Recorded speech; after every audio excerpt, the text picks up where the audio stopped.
গল্প নাইবান বধূ পর্ব ৫। তোর কি হয়েছে? আসলি না কেন? কখন থেকে কল দিচ্ছি, ধরছিসও না। ওপাশ থেকে আয়রা দুর্বল গলায় বলল, আর বলিস না দোস্ত, দুপুর থেকে পেটের জ্বালায় আমার অবস্থা একদম খারাপ। ছোট ঘর বড় ঘর করতে করতেই জান প্রায় বেরিয়ে যায় অবস্থা। আর মোবাইলের চার্জ ছিল না, এদিকে কারেন্টও নেই, তাই চার্জ দিতে পারিনি। মাত্র আসলো, ওরই একটা জোরে শ্বাস ফেললো। আমি কত আশা নিয়েছিলাম তুই আসবি। আয়রা ওরিকে শান্ত করতে বলল, ভাই আসতামই তো, তবে শালা পেটের জন্য পারিনি। আচ্ছা ঠিক আছে, কি আর করার এখন। হ্যাঁ সেটাই, আমার দুঃখে নাচতে ইচ্ছে করছে রে। লেগ পিসটা মিস করে গেলাম। আয়রা শেষের কথাগুলো খানিকটা আহাজারি করে বলল, যেন সে খুব বড় দুঃখ পেয়েছে। এইদিকে ওরি আয়রার নাকি আহাজারি শুনে একটু ঠোঁট টিপে হাসল, বলল, আহারে, তোর জন্য আমারও কষ্ট হচ্ছে খুব। যাই হোক, ডাক্তার দেখিয়েছ তো নাকি? আর ডাক্তার, শালাই আমারে স্যালাইন ধরাইয়া দিছে। আমি বললাম আমি বিয়ে খেতে যাব, একটা ইমার্জেন্সি অ্যান্টিবায়োটিক দেন, যেন সাথে সাথে সেরে যায়। ওই টাকলা ডাক্তার জানোস বলে কি? বলে কোনো অ্যান্টিবায়োটিক নাকি দেওয়া যাবে না। আরে ভাই বল তো, আমি হলাম সায়েন্সের স্টুডেন্ট, ওই ডাক্তার কি আমার থেকে বেশি বোঝে নাকি? ওরি আয়রার এমন কথা শুনে হাসবে নাকি কাঁদবে সেটাই বুঝতে পারল না। তবে বান্ধবীর বিপক্ষে তো আর কথা বলা যাবে না, তাই আয়রার সাইড টেনেই বলল, ঠিকই তো, মনে হয় হাতুড়ে ডাক্তার নয় তো। বাকিটা আর বলতে পারল না, তার আগেই আয়রা চিৎকার করে বলে উঠল, এ ভাই, আমার আবার যেতে হবে। যাচ্ছি, হ্যাঁ, বেঁচে থাকলে কথা হবে। কোনো ভুল করলে মাফ করে দিস রে ওরি, আমি গেলাম, নয়তো এখানেই করে দেব। আহ, মরণ! এইসব যে কেন আমার সাথেই হয়। এরপর টুটটুর শব্দ, কল কেটে গেল। ওরি হতাশ হয়ে কান থেকে মোবাইলটা নামালো। দেখা যাবে এই মেয়ের মরার পথ চলে যাবে, তবুও এর বদনামি যাবে না। ওরি 101% নিশ্চিত আয়রা কোনো আজে বাজে জিনিস খেয়ে পেটের এই 12টা বাজিয়েছে। সব সময়ই এমন হয়। আপু! কোনো বাচ্চার ছেলের মুখে আপু শুনে ওরি ঘাড় ফিরিয়ে তাকালো। শুনেতে মনে হলো তাকেই ডাকছে। হ্যাঁ, ঠিকই ধরেছে সে, একটা পিচ্চি ছেলে তাকে ডেকেছে। ওরি চিনে না বাচ্চাটাকে। বাচ্চাটা হাতে একটা চকলেট নিয়ে তার দিকে তাকিয়ে আছে। কত আত্মীয় স্বজনই তো এসেছে, হবে হয়তো তাদের মধ্যে কারো বাচ্চা। তাই সে একটু হেসে বলল, কি হয়েছে বাবু, কিছু বলবে? বাচ্চাটা মাথা নেড়ে বলল, আপু তোমাকে অহন ভাইয়া ডাকছে। ওরি ব্রু কুঁচকালো। কে ডাকছে? অহন স্যার। কিন্তু কেন? অহন স্যার আবার তাকে ডেকে কি করবে? তাই সে নিশ্চিত হতে শুধালো, কে? অহন স্যার? বাচ্চাটা মাথা নাড়িয়ে সায় জানালো।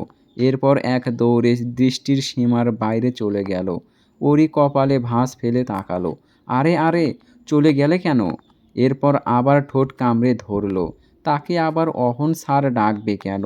আর ডাকলেই বা সে যাবে কেন? সে কি ওই দিনের কথা ভুলে গিয়েছে? না, ভোলেনি।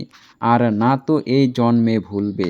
তাছাড়া বেশি দরকার পড়লে নিশ্চয় নিজে এসে ডাকতো, বাচ্চাকে দিয়ে ডাকতো না। তাই ওরি আর গেল না। এমনিতেও সে যেত না। সে কি সস্তা নাকি? তার তো এখনও চোখের সামনে সেই কঠিন কঠিন কথা আর অপমানগুলো ভাসে।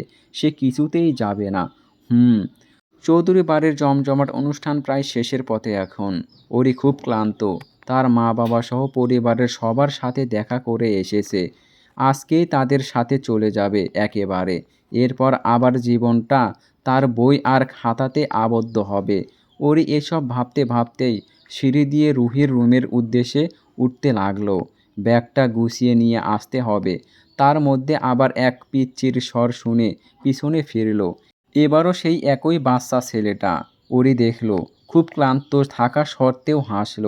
খানিকটা মজা করেই বলল, কি এবারও কি তোমার অহন ভাই ডাকছে নাকি? ছেলেটা বামে ডানে দুদিকে মাথা নেড়ে না বোঝালো। ওরি ব্রু কুঁচকে বলল, তাহলে সিএম ভাই ডাকছে, বলেছে ছাদে যেতে। এরপর সেই আগের বারের মতোই ছুটে পালালো। এদিকে ওরি কপালে ভাঁজ ফেলে তাকিয়ে রইল। সিয়াম? তখন যে কথা বলল ওই সিয়াম, সে আবার ডাকছে কেন? ওরির হুট করে মনে পড়ল সিয়াম কথায় কথায় তার কাছে নাম্বার চেয়েছিল। বলেছিল অ্যাডমিশনের সময় নাকি পাশে চেনা জানা কাউকে পেলে সাহস থাকে। তাছাড়া তাদের দুজনেরই ইচ্ছে ভার্সিটি। ওরি তখন মাথা নেড়ে সায় দিলেও পরে নাম্বার দিতে ভুলে গিয়েছিল। এই জন্যই ডাকছে না তো। ওরি আর রুহির রুমের দিকে গেল না, সোজা পথ পাল্টে ছাদে গেল। আপাতত খাওয়া দাওয়া পর্ব চলছে বলে ছাদে তেমন কেউ নেই। ওরি গিয়ে সেই আগের জায়গাতেই দাঁড়ালো। কই, সে তো কাউকে দেখতে পাচ্ছে না। কপালে ভাঁজ ফেলে ঠোঁট কামড়ে ধরে সে এদিক ওদিক তাকালো। কাউকে তো দেখছে না। তাহলে ডাকলোটা কে আবার? এদিকে ঘোরমে হুট করে পেছন থেকে অহনের কণ্ঠে ওরি হকচকিয়ে পিছনে ফিরল। এখানে তো সিয়ামের থাকার কথা ছিল, তাহলে স্যার কীভাবে? তাই আশ্চর্য কণ্ঠে বলল, আপনি? এখানে তো সিয়ামের থাকার কথা ছিল। অহন ধীরে পায়ে এগিয়ে আসলো ওরির দিকে। এরপর দাঁত চিবিয়ে শুধালো, ওহো, সিয়াম ভাইয়া থেকে সিয়াম হয়ে গিয়েছে? এতটা এগিয়ে গিয়েছো? ওরি বুক কুঁচকে বলল, কী সব বলছেন? অহন একদম ওরির কাছে এগিয়ে এলো। রেলিংয়ের দুপাশে হাত রেখে ওরিকে নিজ বাহু বন্ধনে আবদ্ধ করে বলল, বুঝতে পারছো না? এদিকে অহনের হাত ধারা নিজেকে বন্দি করতে দেখে ওরি একই সাথে অবাকও হলো, আবার ভয়ও পেল। সে নিজেকে একটু গুটিয়ে নিয়ে দাঁড়ালো। ঠিক এই মুহূর্তে অহন স্যারের হাবভাব একটু অন্যরকম লাগছে তার কাছে। চোখ মুখে তেজ, তবে কেমন একটা ভাব যেন। তবে ওরি সেসব প্রকাশ না করে সোজাসাপটা বলল, না। ওরির দায়সারা স্বরে যেন অহনি রেগে গেল। সাহস কত মেয়ের! আরেক ছেলের সাথে বন্ধুত্ব পাতিয়ে বলে সে কিছুই বুঝতে পারছে না। বুঝেছে নাকি বুঝেও না বোঝার ভান করছে। অহনি রেগে গিয়ে আরেকটু এগিয়ে গেল। এরপর ওরির থুতনি চেপে ধরে দাঁতে দাঁত চেপে কঠোর গলায় বলল, তোমাকে আমি কখন ডেকে পাঠিয়েছি? আসোনি কেন? আর এদিকে সিএমের কথা বলতেই সুরসুর করে হাজির হয়ে পড়েছো। ভালো লেগেছে তাকে? পছন্দ হয়েছে? কাজী ডাকি, বিয়ে পড়িয়ে দেই। এদিকে ওরি তো অহনের এমন রূপে হতবাক। সে হাঁ করে অহনের মুখের দিকে তাকিয়ে আছে। দরকারে তো এসেছে এখানে খেজুরে আলাপ করতে, না। তাছাড়া বিয়ে পছন্দ এসব কোথা থেকে আসছে আবার? লোকটা এমন স্বরে কথা বলছে কেন? জেলাস নাকি এই লোক? না হলে তো এমনভাবে কথা বলার কথা না। স্যার তো কখনোই তার সাথে এমন সুরে কথা বলে না। ওরই খানিকটা ভয় পেয়ে আর একটু পিছিয়ে গেল। একদম রেলিংয়ের সাথে লেগে গিয়ে দাঁড়ালো। এরপরে দ্বিধা ও ভয় মেশানো স্বরে বলল, আ আমি কিছু বুঝতে পারছি না। হঠাৎ এমনভাবে কথা বলছেন কেন? অহন নিজের হাত দুটো মুঠো করে নিজেকে নিয়ন্ত্রণ করার চেষ্টা করল। আজকে যে তার কি হয়েছে, কোনো মতেই নিজেকে নিয়ন্ত্রণ করতে পারছে না সে। তার চোখের সামনে শুধু একটা গোলাপি পরী, আর অপরদিকে পরীটার সাথে অন্য ছেলের হাসাহাসি ভাসছে। একটা জোরে শ্বাস নিয়ে অহন নিজেকে শান্ত করে একটু সরে আসলো, তবে পুরোপুরি সরল না। আর না তো ওরিকে বাহু মুক্ত করল। এরপর ওরিকে এরপর ওরিকে উপর থেকে নিচ একবার পর্যবেক্ষণ করে বলল, কিছু না, তবে শাড়িটা চেঞ্জ করবে এখনই গিয়ে। এতক্ষণ ভয়ে ভেজা বেড়াল হয়ে থাকলেও এবার ওরি ভ্রু কুঁচকালো। সে কি হাতের খেলনা? যা বলবে তাই করতে হবে তার? যখন যা খুশি তাই শুনিয়ে দেবে, আবার যেটা বলবে সেটাই শুনতে হবে নাকি? তাই রুষে উঠে অনেকটা একগুঁয়ে স্বরে বলল, করব না। অহন রাগল না, বরং শান্ত চোখে তাকিয়ে হিম গলায় ফের বলল, আমি বলেছি তুমি করবে। এমন শান্ত স্বরে ওরই ভয়ে কিছুটা শিহরিত হলো। তার সাথে ঠান্ডা গলায় খুব কমই কথা বলে অহন স্যার। ওরি নড়ে চড়ে অহনের বাঁধন থেকে ছোটার চেষ্টা করলো। সরুন। অহন সরল না। তার নজর এখন পুরো ওরিকে মাপতে ব্যস্ত, যেন কোনো হুঁশ নেই। এদিকে রাগ, অপরদিকে ওরির এমন ঝলসানো রূপ তার নিজেকে যেন পুরো গুলিয়ে ফেলছে। মন যেন হঠাৎ করেই মেয়েটার সান্নিধ্য পেতে চাচ্ছে। মস্তিষ্কর সামনে মনটাকে শাসিয়ে বারণ করলেও মন যুক্তি দিয়ে বলেছে, সামনে দাঁড়ানো মেয়েটা তোমার, একান্তই তোমার। তার ওপর সকল অধিকার তুমি ফলাতে পারবে হালালভাবে। তাহলে মনকে কষ্ট দিয়ে কী লাভ?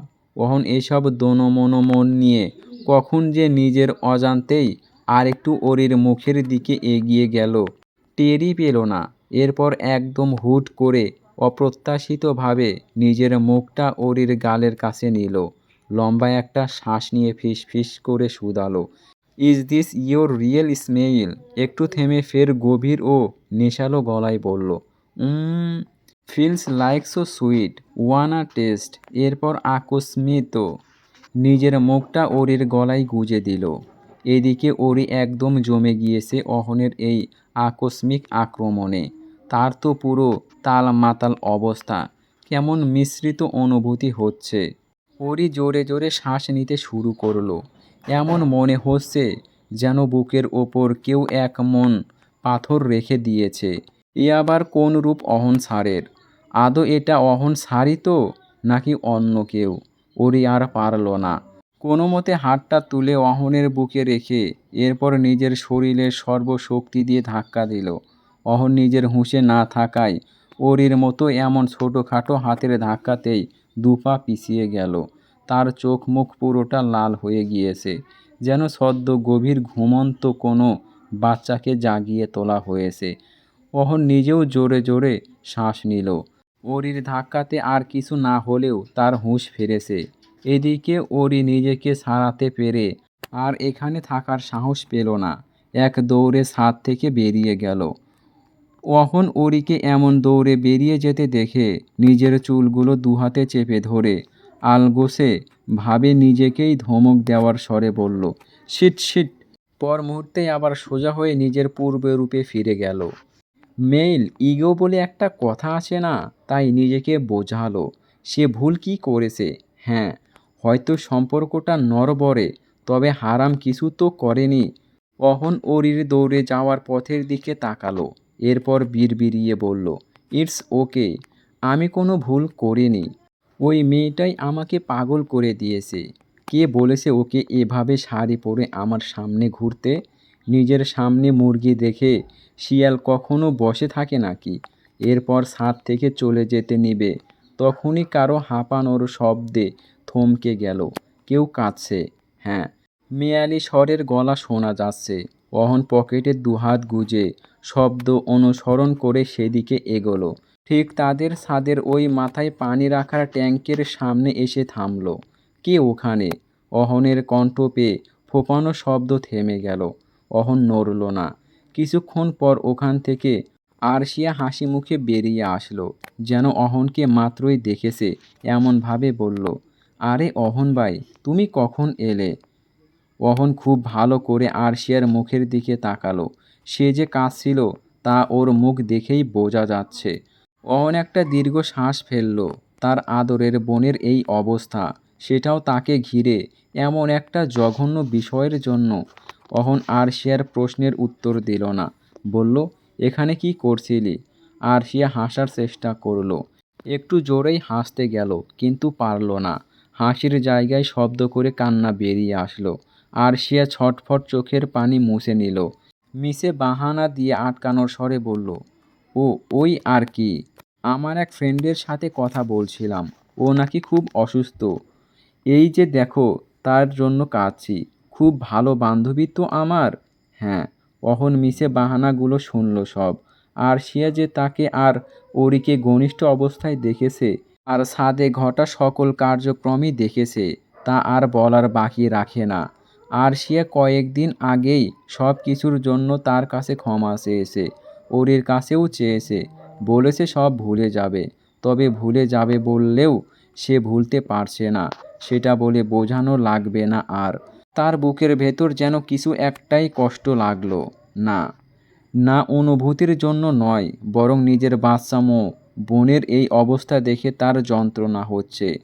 তার ভাই বোনগুলো সব তার অতি আদরের, তার মধ্যে এই মেয়েটা খুব বেশি। তবে অহন কখনো আরশিয়ার প্রতি যত্নের অনুভূতি ছাড়া অন্য কিছু অনুভব করেনি। তার তো এসব কখনো ভাবনাতেই আসেনি। সে কি বলবে এখন বুঝতে পারছে না। তার মাথা নেড়ে শুধু বলল, আচ্ছা, কথা শেষ হলে রুমে চলে যাস। এত রাত করে ছাদে থাকিস না। এরপর দাঁড়ালো না, গটগট পায়ে হেঁটে বেরিয়ে গেল।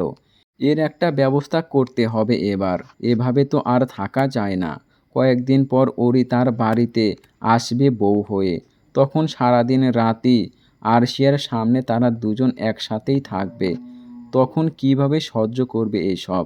না, না, ছোট চাচ্চুর সাথে কথা বলে কিছু একটা করতে হবে। এদিকে অহনকে বেরিয়ে যেতে দেখে আরশিয়া পা ভেঙে ছাদের মেঝেতেই বসে পড়ল। এরপর দুহাত দিয়ে মুখ ঢেকে হু হু করে কাঁদতে লাগলো। এসব কেন তার সামনেই হতে হলো? সে যে এসব নিতে পারছে না, তার বুক জ্বলে যাচ্ছে। সে তো ওরির জায়গায় সব সময় নিজেকে কল্পনা করত। তাহলে এটা কেন হলো? আচ্ছা, অহন ভাই কি তবে এবার ওই মেয়েটাকে ভালোবাসতে শুরু করেছে? না, এটা হতে পারে না। তাহলে তার কি হবে? সে কোথায় যাবে? এটা ঠিক, সে ছোট। অনেকে বলে আবেগের বয়স, তবে তার অনুভূতি তো ছোট নয়। সেই 4 বছর আগে থেকেই এই অনুভূতির বীজ বপন হয়েছিল, আর সেটা এমন এক সময়ে এসে পূর্ণাঙ্গ হয়েছে যে তার আর কিছু করার নেই। ভালোবাসা কি বলে কয়ে আসে? তার কি এত শখ কষ্ট পাবার? তাহলে নিয়তি তাকেই কেন কষ্ট দিল? অহন ভাই কেন তার হলো না? সে এসব সহ্য করতে পারছে না তো, আর সহ্য করতে পারছে না কোনো মতেই। আমাকে কেন ভালোবাসলে না অহন ভাই? কেন? আমি আমি যে তোমাকে ভালোবেসে পুড়ে যাচ্ছি, সে খেয়াল আছে তোমার? এরপর কেটে গিয়েছে আরও 2 দিন। এখন সময়টা দুপুর 3টের মতো। ওরি সেদিন রাতেই চৌধুরী বাড়ি থেকে নিজের পরিবারের সাথে ফিরে এসেছে। আগামীকাল থেকে কলেজে যাবে আবার। মাঝখানে গতকাল আর আজকের দিনটাতে একটু বিশ্রামের জন্য সময় পেয়েছে। কিন্তু তার মাথা থেকে ওই দিনের অহনের করা কাণ্ডটা কিছুতেই যাচ্ছে না। সে অবুঝ নেয়। স্যারের পূর্ণ অধিকার আছে, কিন্তু তাই বলে এমন হুট করেই? সে যতদূর জানে স্যার তাকে অত পছন্দ করে না। তাহলে সেদিন রাতে সে ওই কাণ্ডের প্রভাবে ঘুমাতে পারেনি। সারা রাতই তার পুরো শরীর একদম শিরশির করছে। কেমন যেন এক অনুভূতি, সে সংজ্ঞায়িত করতে পারছে না। এর আগে কখনো তার কোনো প্রেম করা হয়নি, আর না তো কারো প্রেমে পড়েছে সে। তাই তার কাছে এসব একেবারে এক নতুন আর ভিন্ন রকম অনুভূতি ছিল, সাথে কিছুটা ভয়ও ছিল। যাই হোক, ওরি আর এসব নিয়ে ভাবল না। সে ভেবেছে আজকের দিনটা সে নিজেকে দেবে। মাঝে মাঝে নিজেকে সময় দিতে হয়। তার মনে হয় প্রত্যেকটা মেয়েরই উচিত নিজেকে সময় দেওয়া, তাহলে জীবনটাকে উপলব্ধি করতে আরও সহজ হয়। সে ঠিক করেছে আজকে সামনের লেকটাতে যাবে। তাদের বাড়ি থেকে ঠিক 10 মিনিটের পথ পেরোলেই একটা লেক পারে, নাম গ্রিন লেক। এর পাশে আবার সারি সারি খেজুর গাছ। ওরি এর আগেও কয়েকবার গিয়েছে ওখানে, একবার বাবার সাথে আর একবার আয়রার সাথে।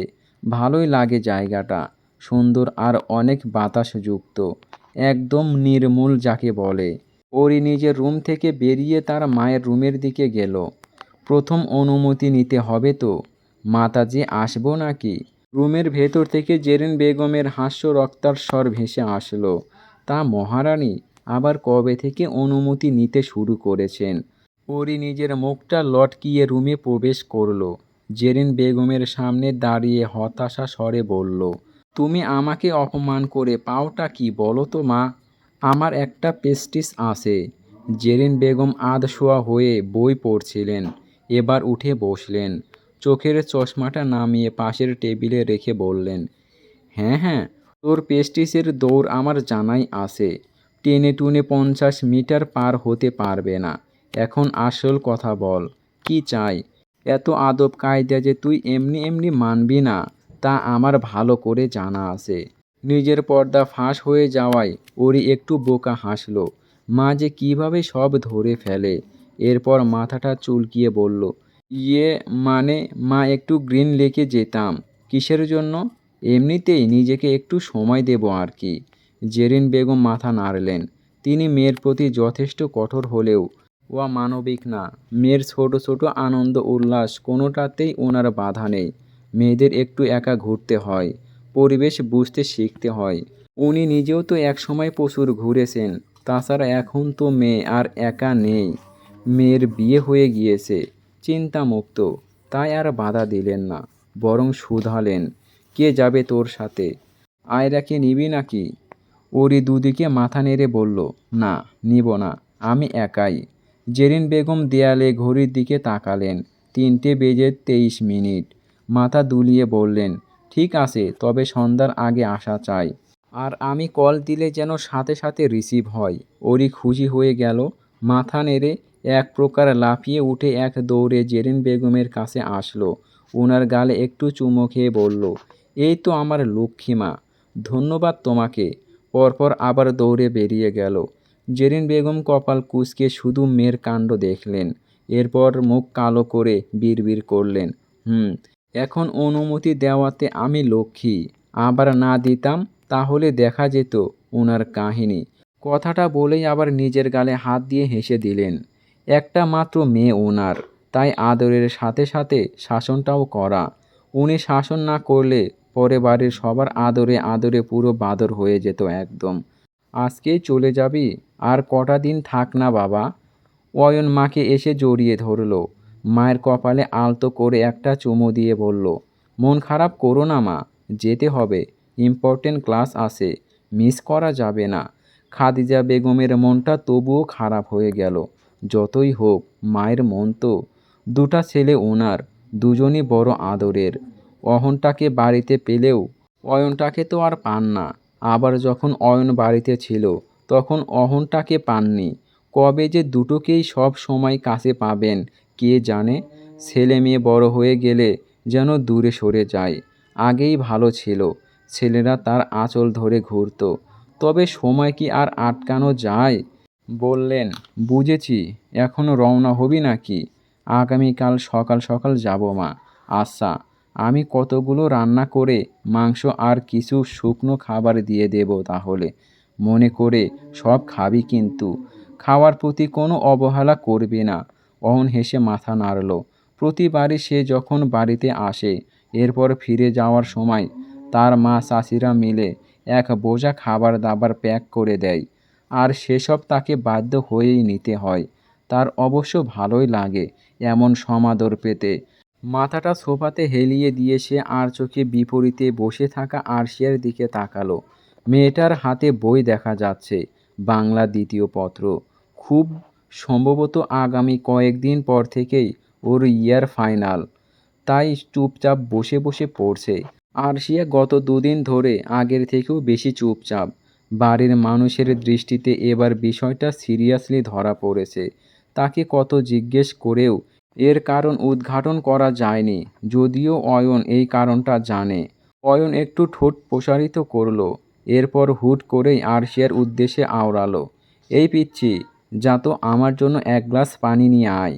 অয়নের কণ্ঠ পেয়ে আরশিয়া তাকালো তার দিকে। কারণ এই বাড়িতে একমাত্র তাকেই পিচ্চি বলে ডাকা হয়, আর সেটাও তাকে অয়ন ডাকে। আরশিয়া বই হাতে নিয়ে ভ্রু কুঁচকালো, ফুঁসে উঠে অয়নের দিকে তাকালো। অয়ন ভাই কি দেখছে না সে যে পড়ছে? নিজে নিয়ে এসে খাক না, তাকে বলছে কেন? তবে সেসব তো তার মুখে বলতে পারবে না।